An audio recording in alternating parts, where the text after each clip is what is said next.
ये कहानी एक रहस्यमयी कुएं की है जिसे देखकर कोई भी डर जाएगा। एक महिला ने धीरे धीरे अपने पति को इस गहरे कुएं में उतारा। जब उसने उसे वापस खींचा तो ये देखकर वह हैरान रह गई कि उसका पति सोने में बदल चुका था। वह तुरंत कुएं के अंदर देखने लगी और वहां उसे एक सफेद कागज मिला जिस पर लिखा था, अगर तुम मुझे इसी तरह का भोजन देती रहोगी तो तुम्हें और भी ज्यादा सोना मिलेगा। ये पढ़कर महिला बेहद उत्साहित हो गई। उसने सोचा कि अगर वह ऐसा करती रही तो जल्दी ही बहुत अमीर बन जाएगी। फिर उसने अपने पति की ओर देखा और दोनों के चेहरे पर एक शैतानी मुस्कान आ गई। उन्होंने अपने अगले शिकार के रूप में महिला के छोटे भाई को चुना। जैसे ही उन्होंने उसे कुएं में धक्का दिया, कुएं से दर्दनाक चीखें सुनाई देने लगी। दरअसल ये कुआं एक साधारण पानी का कुआं होना था जिसे एक आदमी ने अपने घर के लिए खुदाई की थी।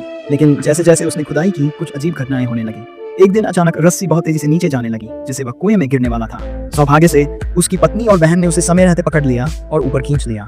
वह इस घटना से बहुत डर गया और उसे लगा कि कुएं के अंदर कुछ रहस्यमयी ताकत है। सच्चाई जानने के लिए उन्होंने एक अनोखा प्रयोग किया। उन्होंने एक मुर्गे को कुएं में उतारा। जैसे ही उन्होंने रस्सी को थोड़ा ढीला किया, वह जोर से नीचे गिरने लगी। बड़ी मुश्किल से उन्होंने रस्सी खींचकर उसे ऊपर लाया, लेकिन ये देखकर उनकी आंखें फटी की फटी रह गईं। मुर्गे की जगह एक मिट्टी का घड़ा निकला।